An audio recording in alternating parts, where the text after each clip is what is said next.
Hello Internet. I wanted to do a really quick review of the Amazon Kindle 2. I've had it now for about, it's a week tomorrow. It'll be a week tomorrow. I've almost just finished my third book on the machine. I read first Treasure Island, then I read Pride and Prejudice, and I'm almost done with Virginia Woolf's The Voyage Out. Uh, the machine has been a delight to use. It has been absolutely an attention grabber wherever I go. It's kind of like bookworm bling. Uh, it's a lot of fun to use. I am reading faster. I like the perks that come with it. Uh, and I wanted to talk not so much about the way the other YouTube videos have talked about the device, but the functionality of about what it does. People know that it reads books. I think most people can look at other videos and see the way in which the books are read and how the device works, etc. But I think that one thing that a lot of these videos do not talk about, and I'm not going to give a demonstration of this, but I will briefly tell you, the internet is actually quite functional on it. I am able to get into my Yahoo account, check my email, send it if I need to, if I'm not near a computer or near a Wi-Fi hotspot, as this device is fitting in very well with my ecosystem of devices. I have an iPod Touch, because I did not want to pay the monthly service fee of the iPhone, although I do covet the internet access. I'm not quite there yet. I do want to get the iPhone. I'm going to get it eventually. But knowing that even just on the go, I can just hook up and check my email real quick, and I'm not paying for a service fee. That's the cool thing about the Kindle. Once you buy the device, you own the internet access. You own the access to the books. You own the access to the Sprint WhisperNet technology that's in it, which is actually very cool. It's been very easy on the eyes. The books have read quickly. Like I said, I've had the book, or I think of it as a book. I've had the Kindle for less than a week now. It'll be a week tomorrow, and I will finish my third book on it tonight, and these are fairly large books. So I'm reading quickly. I like the fact that I can put the device down to brush my teeth and continue through the story if I'm at a passage that is not, needing of my visual attention on it.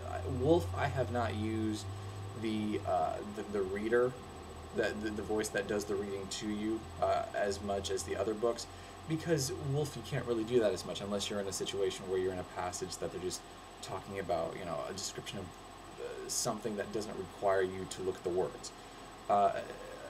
But in general, I do like the idea of the reader. I've used it for school. I am in school. I am finishing a degree online. And if I'm in the car, I will just download a PDF file onto it and have it read back to me a chapter. And that way I absorb the material, but I don't have to spend as much time on it. So I do like that feature. It's just been a very fun device to use. It has used very little power, I've noticed. Of course, if you turn off the wireless and just read the books, it could last days. I think you could probably go, if you didn't touch the internet or touch anything else other than the reading, 3, 4, potentially 4 days of really solid reading if you're just reading through some novels that you've pre-downloaded. But there's no reason necessarily to do that, because you can take it home, charge it every night, use the internet, whatever you need to do. Let's put it this way.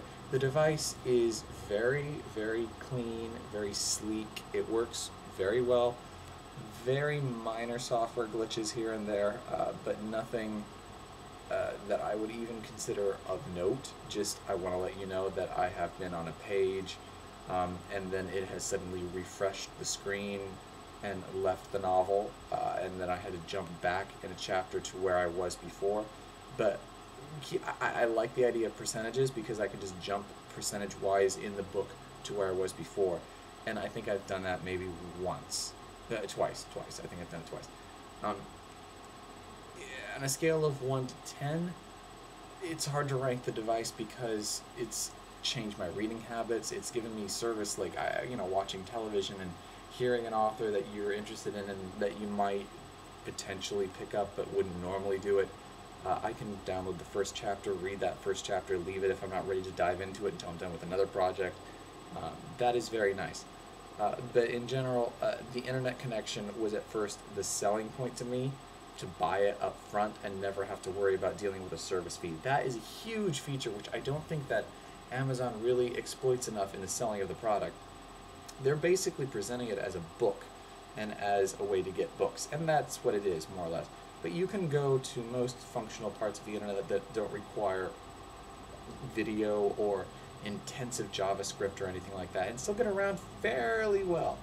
Um, it's not perfect, but for reading something like CNN or BBC or something like that, which comes bookmarked in it, it's nice, and it updates all the time, and I've had no problem getting access in cars, on the go, anything like that.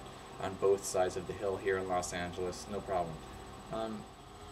I did want to mention one further thing about the device and the way in which it fits into my current system of portables. Like I said, I do not have the iPhone, which if you do not have the iPhone yet, and I am not somebody who is saying anything against the iPhone, I love the iPhone.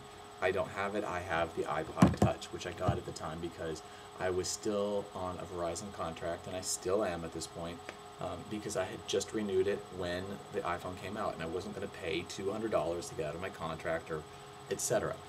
You know how this works. So iPod Touch for when I'm at work, when I'm going around to anywhere where I can get onto a wireless hotspot for free, which has been a very good experience. So this is in part also an endorsement of the iPod Touch. Get it, or the iPhone, you need one of them in your life. But this is a completely different device. Yes, at some point I understand the argument that somebody's going to want to put everything onto one device that's hopefully collapsible and expandable, but at this point you can't compare a small device like this to a full-sized reading device. You just can't do that. My cell phone is still the Verizon Razr. It's been it makes and receives calls and does text messages. That is what I've been using it for, and I'm very thrilled with it so far. Thrilled as a cell phone in this age now. I don't know if I could say that's exactly how I feel about it. It works well, it does what I want. What was going on with my desire to do a review of the Kindle 2 by Amazon, and go check it out. Amazon.com, $360 for the device. I ended up paying $400 altogether for the case and for the delivery because I wanted it in 2 days. Thank you very much. So go and check it out.